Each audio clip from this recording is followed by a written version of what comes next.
So I'm going to read from what the Japanese economy minister has said here. And he says, we basically agree, that is with the United States, on how to move the negotiations forward in principle. I think this is something that we should settle on as a package rather than picking out specific points. Is it true that there basically is a roadmap for getting a deal with Japan done? Well, I think they can look back to the TPP deal, which the current president withdrew from, as a roadmap to how to think about services and goods, as well as some of the other issues. I know for the U.S., they've been talking a lot about currency manipulation clauses, and they want to introduce this in this current negotiation. How much bargaining power does the United States have? How badly does Japan need this deal done? Well, this is extremely important for both sides. I think Japan's the U.S.'s fourth largest trading partner. Both sides want to come to a deal. I think both heads of state have a very good working relationship. And this is beginning the process. I think for Japan, they're watching how the USMCA worked out, the president's approach with China, as well as his approach with Europe in terms of formulating their strategy. How did the USMCA work out? As I recall, it's not in effect yet. Correct. We're still waiting for Congress to ratify it. There's a few big holdups on this, issues about state-to-state investor disputes, talk about what's called trade adjustment assistance. How do we think about environmental and labor protections? And Democrats in the House are still evaluating this before they move forward with a ratification. Is there a danger there because we have Canadian elections coming up in the fall? I mean, is there some sort of a clock ticking? There's no hard NAFTA like we have a hard Brexit. So if we don't, there's no timeline. So this could easily extend it to early next year.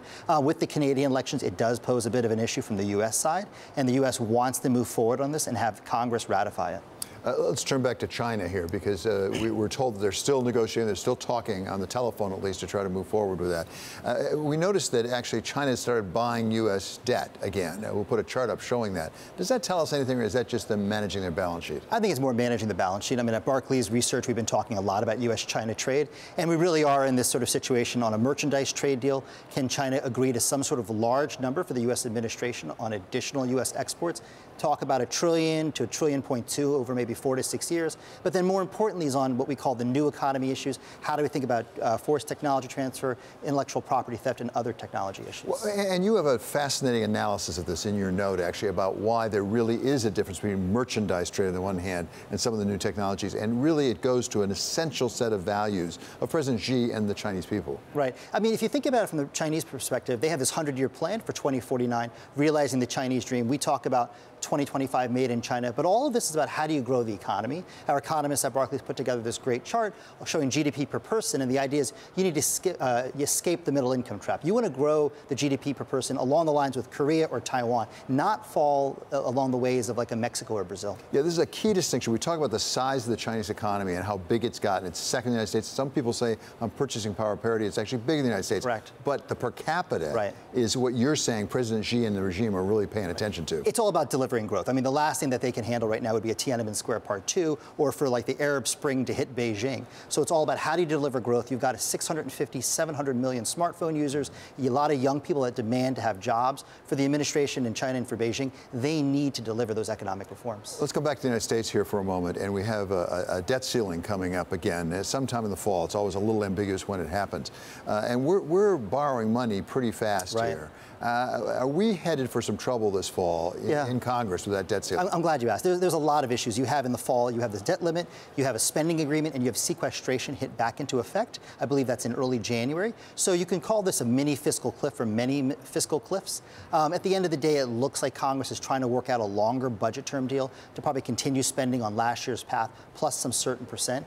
But obviously, the tax cuts has had a huge impact in terms of how we think about revenue in the U.S. Right now, we're running about a 4% deficit as a percent of GDP. Given this low level of unemployment historically, you'd be closer to almost a balanced budget. Well, and it turns out that the very thing that President Trump and his colleagues featured may be part of the problem. That is, it really is the corporate taxes where we're falling short on revenue. We have a chart to put up that shows that that's really where we're falling short, is we're not getting as much money into the U.S. Treasury from corporations. Absolutely. And you're seeing, I think, the tax revenue went down by about 4.5%, according to the CBO. So you do have this issue of just an elevated deficit given lower tax revenues coming in.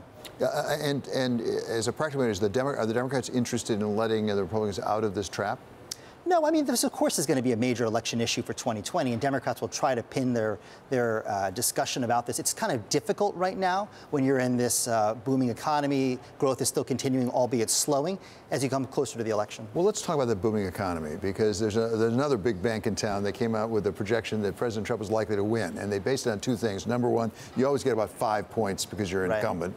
But number two is the economy. If the economy is growing 2%, 2.5% or so, they say that will help them.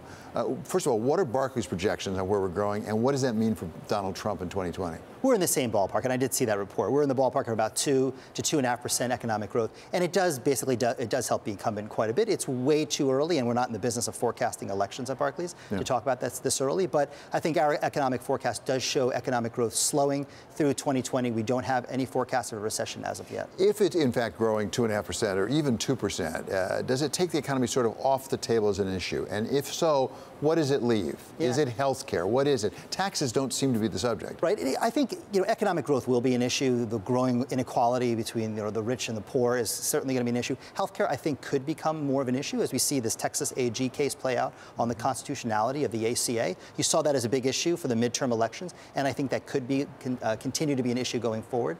If the trade deals go through on USMCA, US-Europe, and maybe something on US-China, you could see some reverberations on whether or not it's delivering the growth that the White House is promising.